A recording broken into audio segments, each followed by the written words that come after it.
The morning sun cast long shadows across the concrete bunker as Lieutenant Taniura Hideo of the Japanese 6th Defense Force peered through his observation slit at Tarawa Atoll. November 20, 1943. The coral reef stretched before him like nature's own fortress, a barrier of jagged limestone that had protected these Gilbert Islands for centuries. No boat could cross it. No landing craft could survive it. The Americans would have to wade through chest-deep water for hundreds of yards under the concentrated fire of every machine gun position on Betio Island. It would be a massacre. Hideo adjusted his field glasses and watched the distant shapes of American warships on the horizon. For 3 days, the thunder of naval bombardment had shaken the earth beneath his feet. 16-inch shells from the battleship USS Maryland screamed overhead like freight trains before exploding in eruptions of sand and coral. The Americans had thrown everything they had at this tiny speck of land, barely 300 acres of palm trees and defensive positions. Yet here he stood, alive in his reinforced bunker, waiting for the inevitable assault that would break against the coral reef like waves against a seawall. The Japanese Imperial Navy had chosen this position carefully. Rear Admiral Keiji Shibazaki himself had surveyed these approaches and declared that it would take 1 million men 100 years to conquer Tarawa.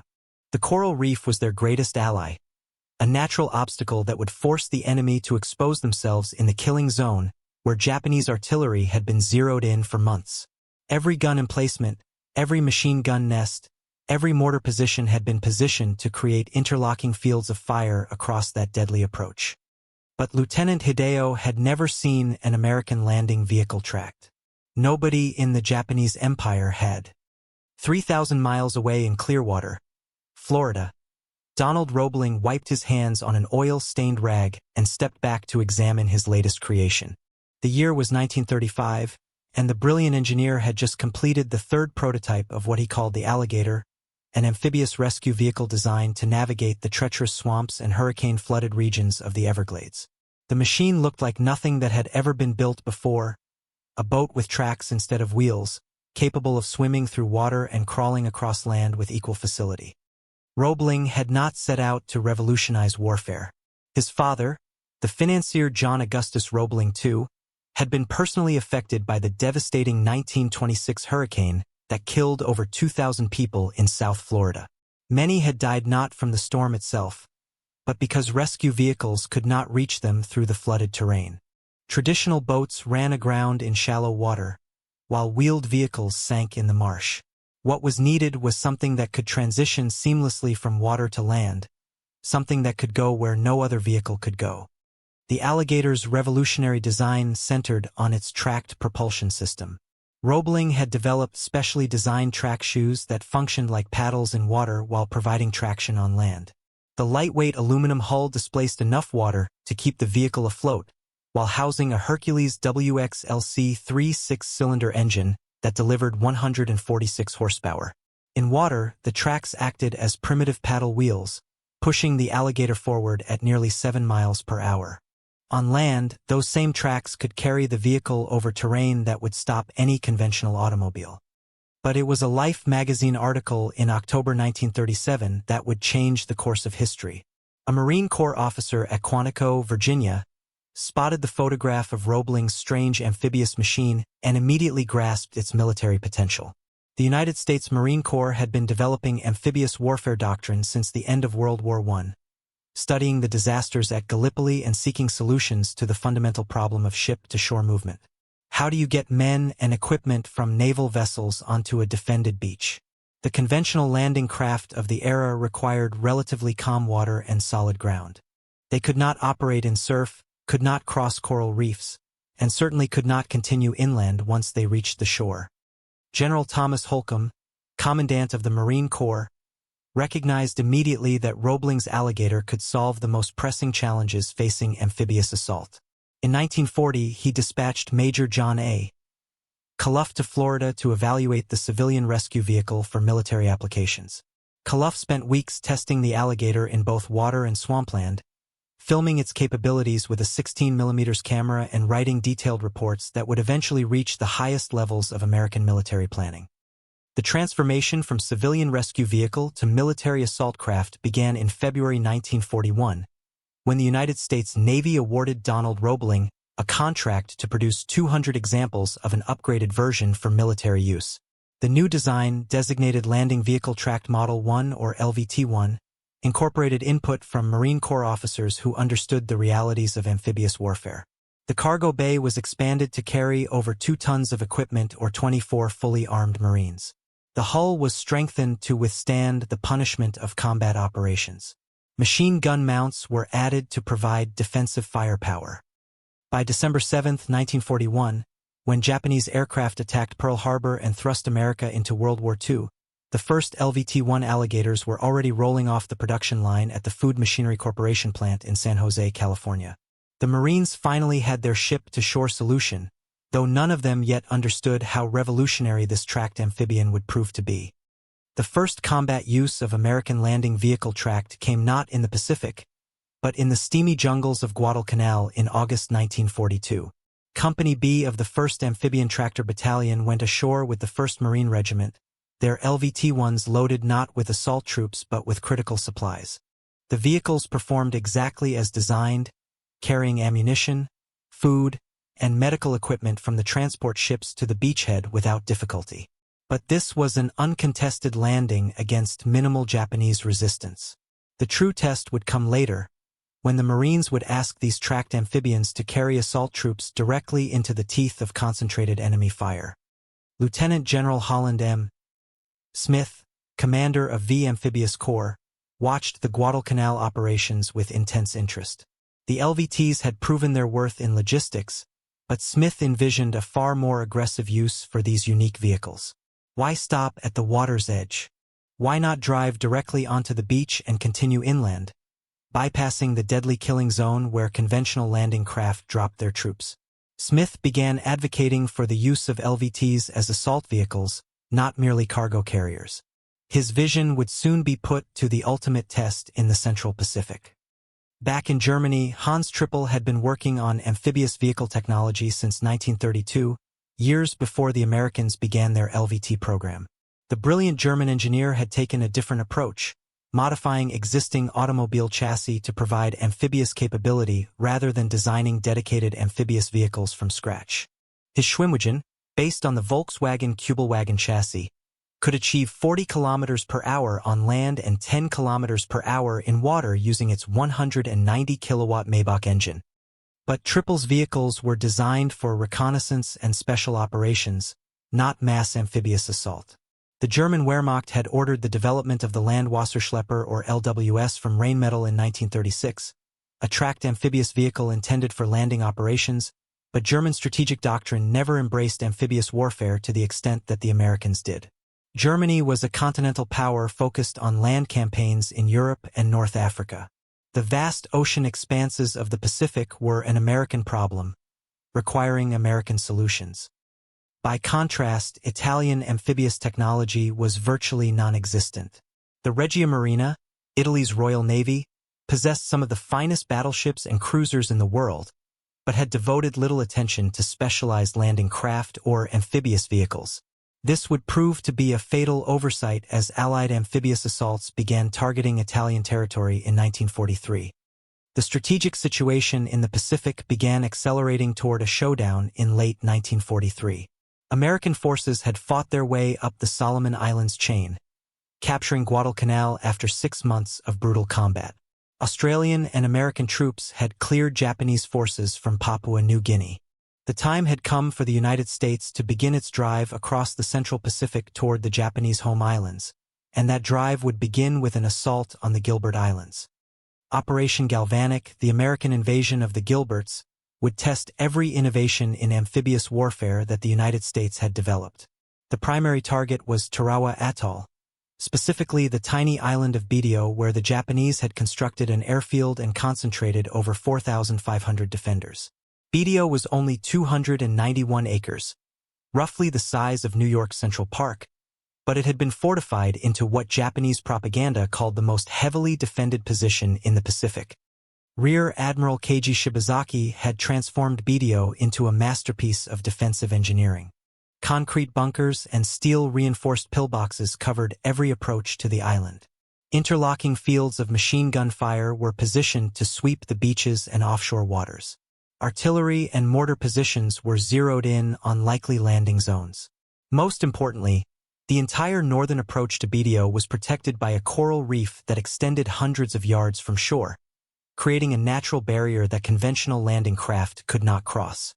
American planners studying aerial photographs and intelligence reports could see the problem immediately. The coral reef would force conventional Higgins boats to halt far from shore, requiring troops to wade through chest-deep water while under direct fire from prepared positions. It would be a slaughter reminiscent of the worst disasters in military history. But the Americans had a secret weapon that the Japanese had never encountered. They had landing vehicle tracked. Colonel David M. Shoup, commanding the assault forces for Betio, made the critical decision to spearhead his attack with LVTs rather than conventional landing craft. The 2nd Amphibian Tractor Battalion would carry the first 3 waves of Marines directly across the coral reef and onto the beaches. Behind them, LVT A-1 fire support variants armed with 37mm guns and machine guns would provide close-in artillery support. It was an unprecedented gamble, using logistics vehicles as assault craft in the most heavily defended landing of the Pacific War. The transformation of supply vehicles into assault craft required extensive modifications. Marine Corps mechanics in New Zealand worked around the clock to install additional armor plating on the LVT-1s and LVT-2s assigned to the Tarawa Assault. Steel plates were welded to the driver's compartments to protect the 2-man crews from small arms fire. Machine gun mounts were added to provide defensive armament. Extra ammunition storage was built into the cargo bays to sustain prolonged combat operations. But even with these modifications, the LVTs remained lightly armored vehicles with thin steel hulls that offered minimal protection against direct hits from artillery or anti-tank weapons. Their greatest advantage was mobility, the ability to cross terrain that stopped every other vehicle. The Marines were betting that surprise and speed could overcome the vulnerability of their tracked amphibians. Private First Class Don Crane of C Company, 2nd Amphibian Tractor Battalion, had never seen combat when he climbed into the driver's seat of LVT-41 on the morning of November 20, 1943. The 17-year-old from Montana had joined the Marines straight from high school and completed his amphibious tractor training in less than 3 months.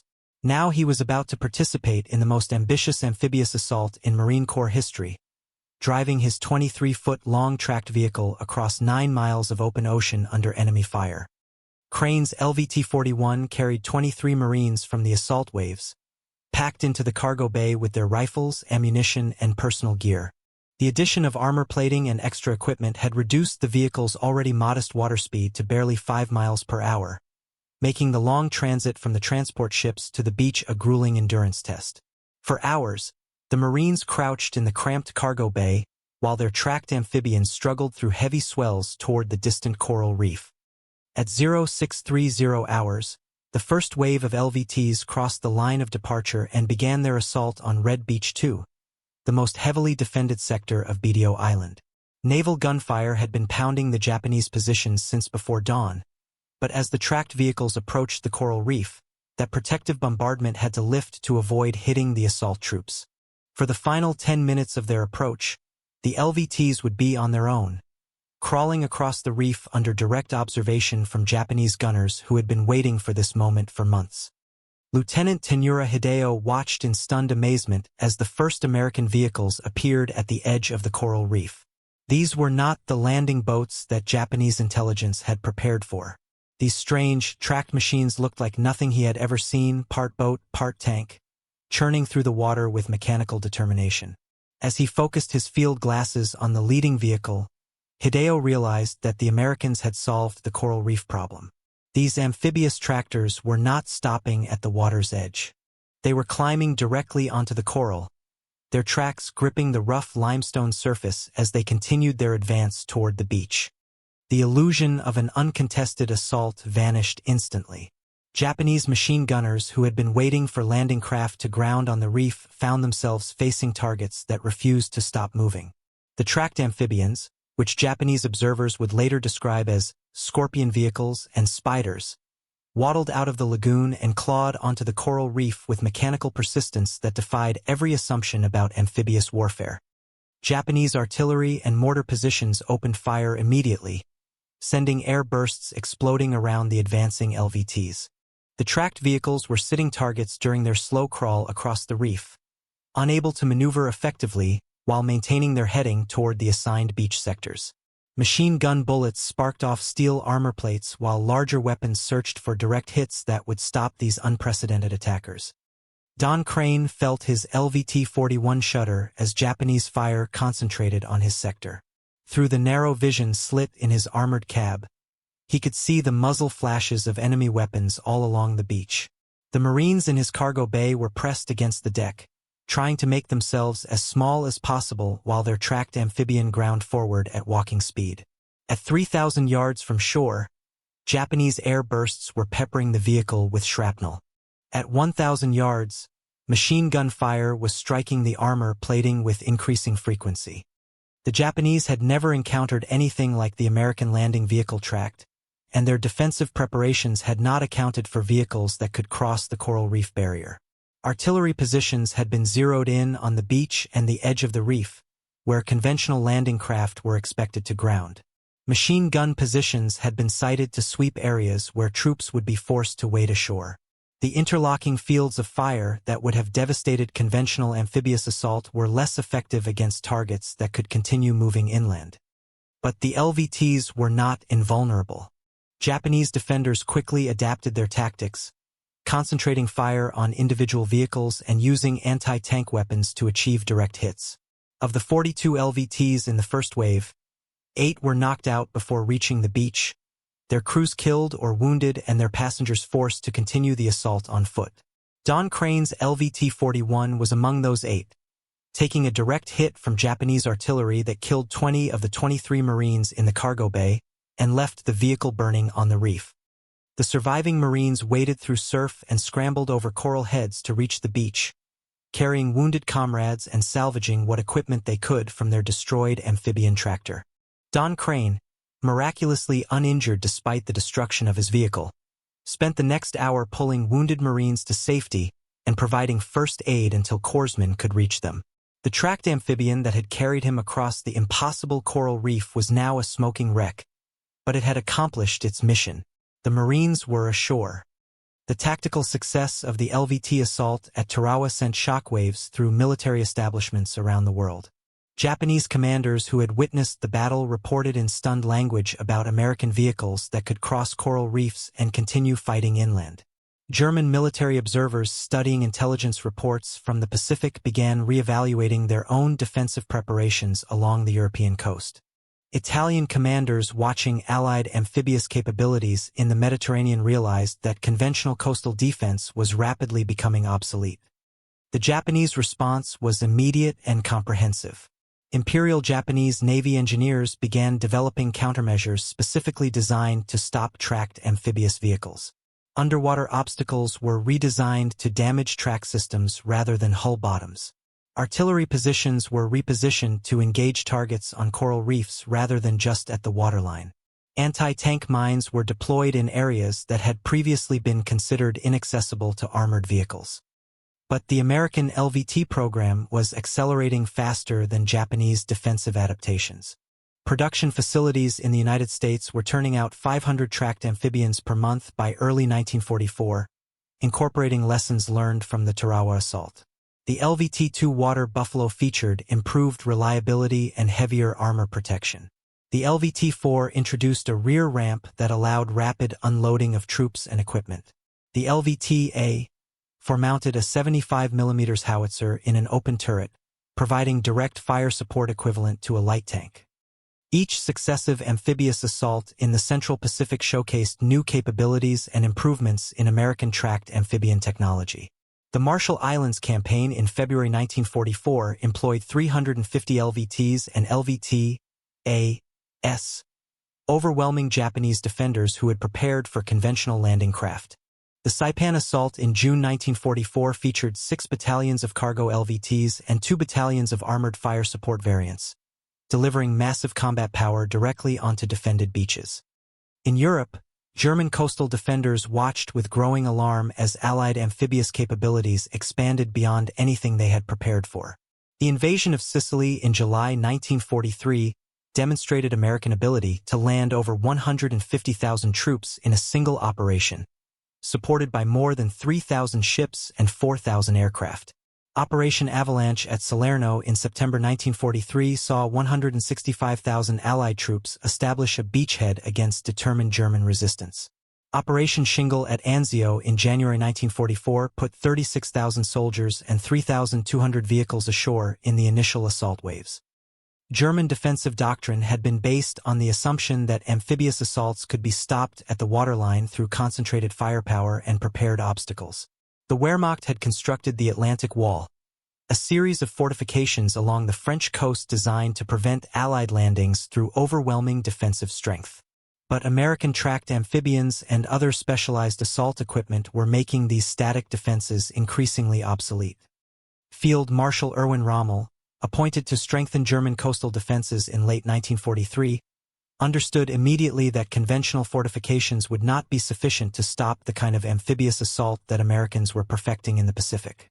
He began advocating for mobile reserves positioned inland, where they could counterattack after Allied forces had committed themselves to specific beachheads. But German strategic resources were increasingly stretched thin between the Eastern Front and the expanding war in the Mediterranean. Italian coastal defenses were even less prepared for modern amphibious warfare. The Regia Marina had focused its limited resources on battleships and submarines, neglecting the specialized equipment and doctrine needed to defend against large-scale amphibious assault. When Operation Husky began the invasion of Sicily, Italian defenders found themselves overwhelmed by the scale and sophistication of Allied amphibious capabilities. General Alfredo Gazzoni, commanding Italian forces in Sicily, reported to his superiors that Allied amphibious vehicles were operating with impunity across terrain that Italian planners had considered impassable. Tracked landing vehicles were crossing sandy beaches, climbing over seawalls, and continuing inland to deliver troops and supplies directly to forward positions. Italian defensive preparations, based on stopping landing craft at the water's edge, were completely inadequate against attackers who could bypass traditional obstacles. The psychological impact of American amphibious success was as important as the tactical advantages. Japanese garrison commanders throughout the Pacific began reporting that their troops were demoralized by the apparent invincibility of American tracked amphibians. Units that had been prepared to fight to the death against conventional landing craft were surrendering or retreating when faced with vehicles that could cross any obstacle and continue attacking inland. But the human cost of these amphibious innovations remained enormous. The 2nd Amphibian Tractor Battalion suffered 50% casualties at Tarawa, with 90 of its 123 tracked vehicles knocked out during the 3-day battle. Don Crane survived the assault, but spent the next 2 weeks on Betio helping to salvage destroyed LVTs and evacuate wounded Marines. The island that had been proclaimed impregnable by Japanese propaganda was littered with the wreckage of both sides, a testament to the evolving lethality of modern warfare. American production facilities responded to combat losses by dramatically expanding LVT manufacturing capacity. The number of tracked amphibians per battalion was increased from 100 to 300 vehicles. Standardized armor kits were developed to provide additional protection for assault missions, while the armor could be removed for subsequent supply operations. Mechanical reliability improvements extended the operational life of the vehicles beyond the initial estimate of 200 hours between major overhauls. The largest single use of American tracked amphibians came during the invasion of Leyte in the Philippines in October 1944. 9 U.S. Army amphibian tractor battalions and 2 amphibian tank battalions participated in the operation, establishing beachheads across multiple landing zones simultaneously. The 672nd Amphibian Tractor Battalion alone employed 54 LVT-4 tracked assault vehicles in a daring raid across Laguna de Bay to liberate the Los Baños internment camp, rescuing over 2,000 Allied prisoners of war and civilian internees. The success of the Philippines campaign demonstrated that American amphibious capability had evolved far beyond the early experiments at Tarawa. Tracked amphibians were now integrated into combined arms operations involving infantry, armor, artillery, and air support. LVT-A, for fire support variants, provided direct artillery support equivalent to a tank battalion. LVT-4 cargo variants delivered not just troops and ammunition, but also vehicles, artillery pieces, and specialized equipment that conventional landing craft could never have transported across defended beaches. German intelligence services studying American amphibious operations in the Pacific began warning their superiors that similar capabilities would inevitably be employed against European targets. Reports from German military attaches in neutral countries described American tracked amphibians crossing coral reefs, climbing seawalls, and operating in terrain that had previously been considered impassable for armored vehicles. These reports contributed to German decisions to relocate mobile reserves away from coastal positions, where they might be overwhelmed by surprise amphibious assault. The eventual Allied invasion of Normandy on June 6, 1944, validated German concerns about American amphibious capabilities. Operation Overlord employed over 5,000 vessels to deliver 160,000 troops across the English Channel in a single day. Specialized amphibious vehicles, including DD swimming tanks and various tracked landing vehicles, enabled Allied forces to establish beachheads on heavily defended beaches that German planners had considered impregnable. But it was in the Pacific where American tracked amphibians achieved their greatest impact. The assault on Iwo Jima in February 1945 saw nearly 500 LVTs and LVTAs supporting the initial landings, while the invasion of Okinawa in April 1945 employed even larger numbers of tracked amphibians in the largest amphibious operation of the Pacific War. Japanese defenders, despite 3 years of experience fighting American amphibious assaults, remained unable to develop effective countermeasures against tracked vehicles that could cross any obstacle and continue attacking inland. The technological evolution from Donald Roebling's civilian rescue vehicle to the sophisticated tracked amphibians of 1945 represented one of the most successful military innovations of World War II.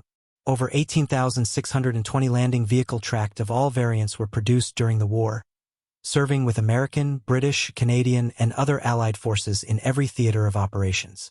The vehicles that had started as hurricane rescue equipment in the Florida Everglades had become the backbone of amphibious warfare, enabling Allied forces to project power across oceans and establish beachheads on any coastline. Lieutenant Taniura Hideo, one of the few Japanese officers to survive the Battle of Tarawa, spent the remainder of the war in Allied prisoner of war camps, where he had ample time to reflect on the morning when strange tracked vehicles had crossed the coral reef that was supposed to be impassable. In his post-war interviews with American intelligence officers, Hideo consistently returned to the same theme. Japanese defensive doctrine had been based on the assumption that certain terrain features provided absolute barriers to enemy movement. The American landing vehicle tract had shattered that assumption, demonstrating that technological innovation could overcome any natural obstacle. The impact extended far beyond immediate tactical success. American tracked amphibians had fundamentally altered the strategic balance of the Pacific War, enabling Allied forces to bypass Japanese strongholds and strike directly at targets that had been considered unreachable. Island fortresses that Japanese planners had expected to hold for months or years fell within days when attacked by forces that could cross coral reefs, climb seawalls, and continue fighting inland without pause. Don Crane returned to Montana after the war, carrying with him the memories of that morning when he had driven LVT-41 across the coral reef at Tarawa. He rarely spoke about the experience, but when pressed by family members or historians, he consistently emphasized the same point. The tracked amphibian had been more than just another piece of military equipment. It had been a solution to a problem that had seemed unsolvable, a way to cross barriers that had protected defenders for centuries. The German Wehrmacht's own amphibious vehicle programs, limited though they were, had produced capable machines like Hans Trippel Schwimmwagen and the experimental Land Wasserschlepper. But German strategic doctrine had never fully embraced amphibious warfare as a primary capability. The vast distances of the Pacific Ocean and the unique challenges of coral atolls and island fortifications had driven American innovation in ways that European military establishments could not fully appreciate until they faced the results in combat. Italian military observers, studying Allied amphibious operations in Sicily and mainland Italy, reported that American tracked vehicles possessed capabilities that exceeded anything in European military experience. The ability to transition seamlessly from water to land, to cross obstacles that stopped conventional vehicles, and to continue fighting inland without pausing at the waterline, represented a fundamental shift in the nature of coastal warfare. By the end of World War II, the concept of the impregnable coastal fortress had become obsolete. Any position that could be reached from the sea was now vulnerable to amphibious assault by forces equipped with tracked landing vehicles and supporting equipment. The coral reefs of the Pacific, the seawalls of Normandy, the river barriers of the Rhine, all had been crossed by Allied forces using amphibious vehicles that Japanese, German, and Italian defenders had never imagined possible. The legacy of the landing vehicle tract extended far beyond World War II.